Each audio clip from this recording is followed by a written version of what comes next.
so as you look at these two candidates, I'm curious to see what you guys are thinking on all of this, but I see problems ahead for Ron DeSantis. I've seen this actually from the beginning. Look, I'm not going to doubt that he's a smart guy. I'm sure he absolutely is. And he's got a fantastic pedigree on the educational front.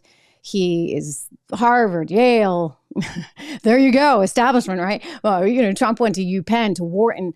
Look, he was at Harvard and Yale, and he was a baseball player. So he's an athlete. I think he's got a lot of things going for him. And my only challenge with him, and I say this about anybody who's spent an entire career in politics, is that they've spent their entire career in politics.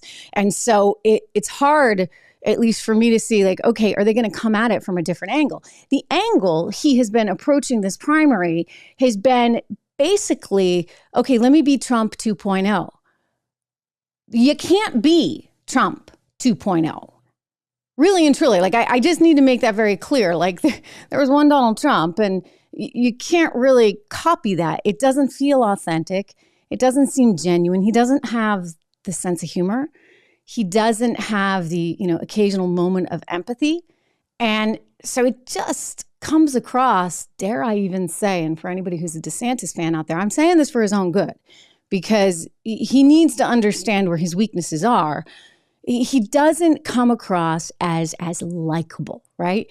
And even when Trump annoys people and they can't stand him, those that do like him really love him. And I don't know as Ron DeSantis is going to be able to inspire that same kind of loyalty.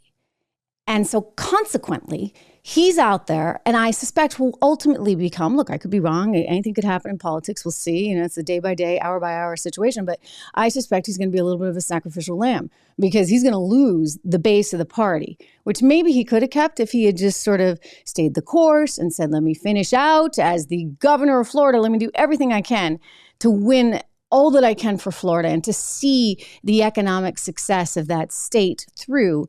And then in 28, when Trump most likely would not run again, then I come forward.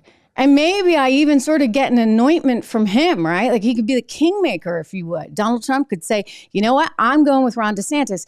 And so it's a little bit of he's rushing. Maybe he doesn't want to have that Chris Christie moment. Remember when Chris Christie could have won, should have run, and didn't? And he waited, and he kind of missed his time. I don't think that Ron DeSantis would have missed his time. I think that the logical, sort of smart, methodical move would have been to wait until 28. But there's a lot of money out there, and there are a lot of people that would like to see an alternative to Donald Trump and feel strongly that that is the best possible position for the Republican Party, and thus are willing to put a ton of money behind him and his candidacy. And maybe they've made promises like, look, don't worry, Ron, we'll take care of you.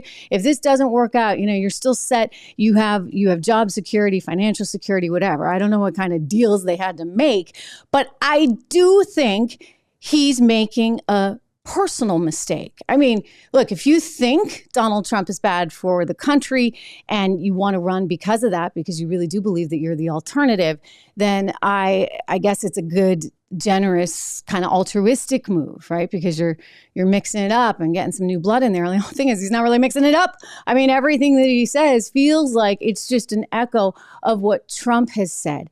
And I think what differentiated Trump so much back in 2016 was that he had a different approach. He came at it from a business angle. I mean, he'd sit there. I remember watching O'Reilly and thinking, this is great. He'd sit there and talk about trade deficits. And I'm like, wow, you're speaking my language. I love talking trade deficits. But I hadn't seen candidates do that before because, I don't think they understand trade deficits, number one, let alone will actually get on a cable TV show and talk about it. And it resonated with people because he didn't dumb it down. I mean, like, maybe sometimes, right? Like, let's be clear. Sometimes he kind of dumbs it down with all the nicknames and stuff. Although, again, that's just him.